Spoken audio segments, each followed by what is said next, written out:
Pipa. Iya, Apa kabar? Alhamdulillah baik. Oke, apa maksud dan tujuan nih kira-kira? Seperti yang Ibu bilang kemarin, supervisi. Oke, sebelum kita melaksanakan masuk ke dalam kelas, kira-kira apa persiapan Bu Pipa nih? Tentu perangkat pelajaran saya tentu harus dipersiapkan. Yang kedua, mental. Perangkat sama mental. Kira-kira perangkatnya ada? Ada ini, Bu. Boleh saya lihat dulu? Nih. Oke. IPS ya Bu Pipa. Iya. Kira-kira apa nih tujuan dari pembelajarannya? Tujuan pembelajaran kami, karena kami sekarang udah masuk bab 2, jadi tujuan pembelajaran kami itu sekarang perilaku ekonomi dalam masyarakat. Di sana tujuannya ada 2, yang pertama kami membahas tentang pengertiannya, yang kedua manfaat dari perilaku ekonomi itu sendiri. Oke, berarti sosial ya? Ya. Kira-kira metode apa yang akan Bu Pipa lakukan untuk menerapkan di dalam kelas? Karena kami sekarang membahas tentang perilaku ekonomi sosial masyarakat. Metode yang saya gunakan di sini adalah metode kelompok dan ceramah. Kelompok dan ceramah. Poin-poin dipakai? Pakai. Oke, berarti kelompok, model ceramah, setelah itu per poin. Apakah ada yang akan ditampilkan?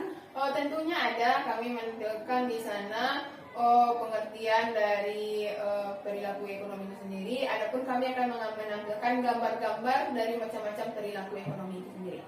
Oke, dari kelompok ada yang akan ditampilkan? Tentu saja ada. Setiap kelompok kami akan mempresentasikan hasil per kelompoknya masing-masing, di mana setiap kelompok kami tugaskan, kami membagi. Untuk kelompok 1 akan membahas tentang pengertian, kelompok 2 akan membahas tentang macam-macam, dan kelompok 3, 4, dan 5 akan menyiapkan pertanyaan untuk masing-masing kelompok itu sendiri. Oke, kira-kira ada nggak kendala atau kesulitan nanti di dalam pengajaran tersebut? Tentu ada kendala, pasti setiap orang mengajar pasti ada kendala.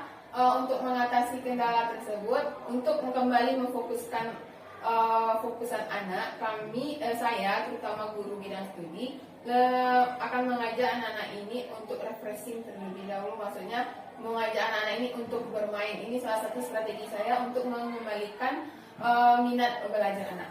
Berarti contoh kayak expliking, tepuk tangan, Iya. seperti itu ya. Jadi jika ada kendala-kendala, Bu Pipa akan melaksanakan untuk merefreshkan mereka kembali. Jadi Bu Pipa mengadakan permainan seperti itu ya.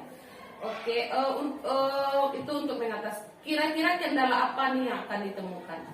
Kendala seperti salah satunya anak yang sulit untuk bertanya. Itu Anak yang pertama. sulit bertanya ya. Yang kedua, keributan, sudah pasti. Dan yang ketiga, malas, sikap malas. Ribut, malas bertanya, dan sifat malas. Ribut ya. Itu dialami semua guru dia ya. Nih kira-kira kapan nih akan kita laksanakan supervisinya? Sebagusnya secepatnya. Kalau saya di sini jadwalnya kebetulan ada hari Jumat di tanggal 3. Kalau bisa kembali ke ibunya bisa atau tidak? Berarti hari Jumat tanggal 3 Maret ya? Iya. Hari Jumat, oke. Kita laksanakan hari Jumat saja, Ibu. Ada waktu buat supervisi. Ya, mungkin seperti itu saja. Kita ketemu minggu depan berarti ya Bu Pipa. Oke, terima kasih ya Bu Pipa. Kita lanjutkan supervisinya di tanggal 3. Terima kasih Bu Pipa.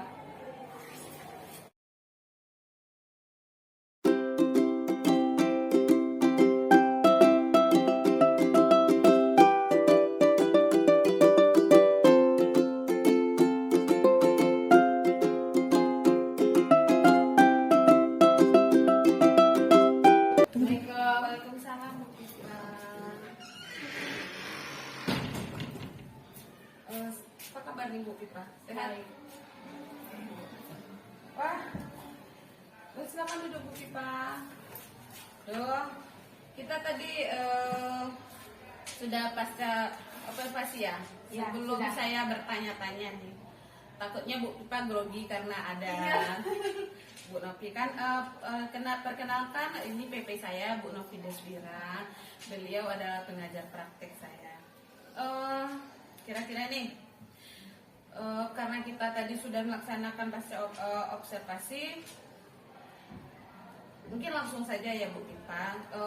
Takutnya nanti Bu Pipa ada lagi mengajar dan sangat menghilangkan waktu itu sangat tidak dibolehkan ya. Iya.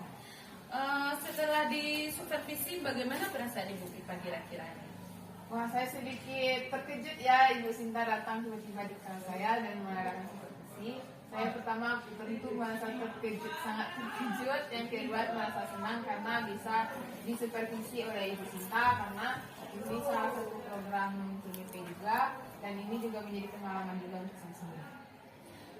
Setelah melakukan kegiatan pembelajaran di kelas tadi, bagaimana apa yang sudah tercapai dari tujuan pembelajaran Ibu Pipa? Oke, nah kebetulan saya di sini sudah masuk tema ketiga, yaitu potensi lingkungan ekonomi.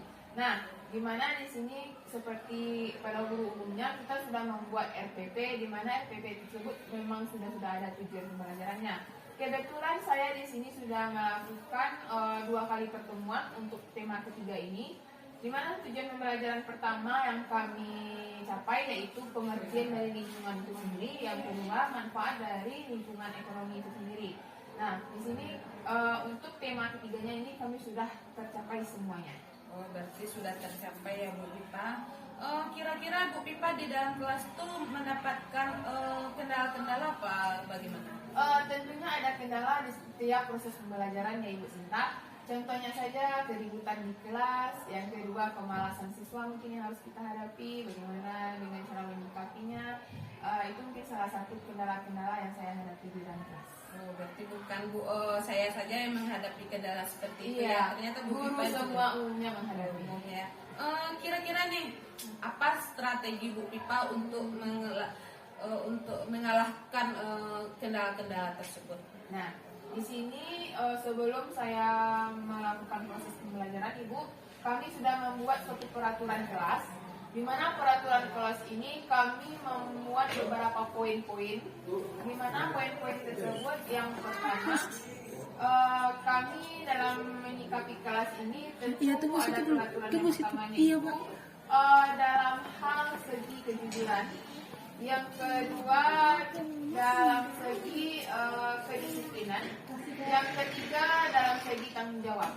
Di sana kami harus menerapkan 3 poin itu untuk dalam proses pembelajaran. Jika poin 3 tersebut dilanggar oleh siswa tersebut, kami akan menindak. Berarti kita harus memiliki strategi ya Bu Pipa, yang mana siswa itu tidak akan ribut dan tidak akan terkendala ya Bu Pipa. Karena dari strategi ini, karena kebetulan saya mengajar di kelas 3, di mana di situ anak-anaknya super aktif, di mana menggunakan metode audio visual. Nah, bagaimana kita sebagai guru menyikapi bagaimana cara mengajar anak?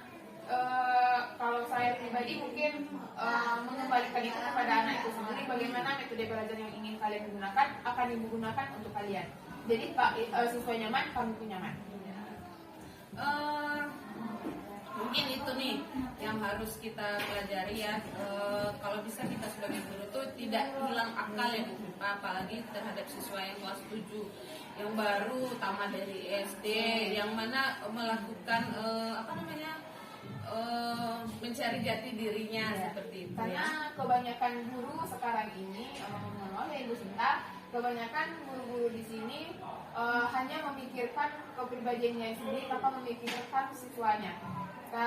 Kalau kebanyakan saya lihat di sini, guru-guru di sini lebih banyak menggunakan metode ceramah. Padahal metode atau strategi ini bukan hanya metode ceramah saja, bisa jadi metode yang lain juga ada, atau metode yang super aktif atau yang bagaimana juga banyak. Tapi di sini kebanyakan menggunakan metode ceramah.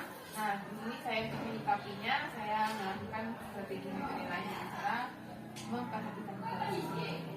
Oh iya, berarti kita harus belajar nih. Biasa yang guru-guru yang tertua belajar dari yang muda-muda supaya ilmunya banyak seperti itu ya. Karena pembelajaran untuk siswa sekarang ini, apalagi zaman saat ini setelah COVID kan, anak-anak ini sering dirumahkan seperti itu kan. Jadi metode kita bagaimana supaya siswa tersebut menarik, dan bagaimana pembelajaran itu supaya siswa itu tertarik gitu ya.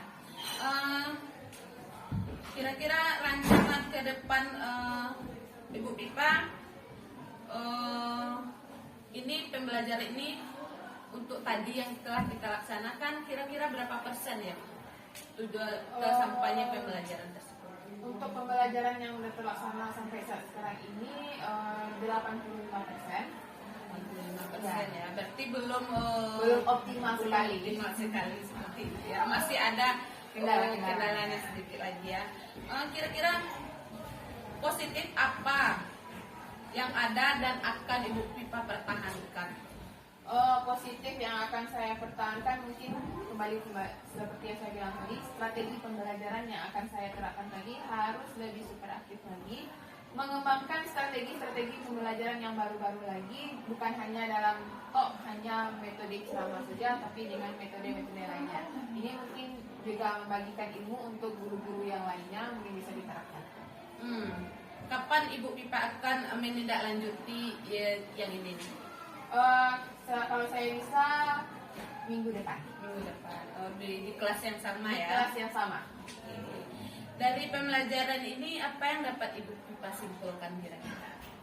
Kesimpulan yang saya dapat, yang pertama untuk pengalaman diri saya sendiri, di mana saya telah mendapatkan ilmu dari Bu Sinta karena bagaimana menjadi seorang guru yang baik, bagaimana program-program guru yang bisa diterapkan untuk di kelas. Yang ketiga, mungkin untuk siswanya sendiri bisa lebih bertanggung jawab dan super aktif dalam pembelajarannya. Berarti di sini saya dapat menyimpulkan Bu Pipa ini guru yang aktif ya, Iya. guru moderat seperti itu ya, ya Bu ya. Ini di luar dari pasca observasi kita nih. Ya. Saya mau bertanya deh sama Bu Pipa. Bertanya. Apa kira-kira perasaan Ibu Pipa pada saat yang saya lakukan atau saat setelah saya coaching nih, perasaan Bu Pipa? Apakah Bu Pipa kecewa karena saya observasi seperti itu? Kembali pertanyaan pertama tadi, saya sih merasa grogi itu pertama. Yang kedua, saya sangat senang karena saya bisa disupervisi oleh Ibu Sinta. Karena dengan ada supervisi ini, saya bisa tahu kekurangan saya di mana, kelebihan saya di mana, dan apa yang akan saya perbaiki. Dan kemungkinan saya akan mengikuti jejak Ibu Sinta. Amin. Semoga ya Bu Pipa. Amin. Mungkin itu saja ya Bu Pipa. Terima kasih waktu Bu Pipa yang telah meluangkan waktu untuk pasca observasi ini. Terima kasih banyak. Mungkin kita kembali untuk mengajar ya Bu Pipa karena jam kita sudah lewat ya. Terima kasih ya Bu Pipa. Terima kasih Bu Sinta, Ibu. Ini.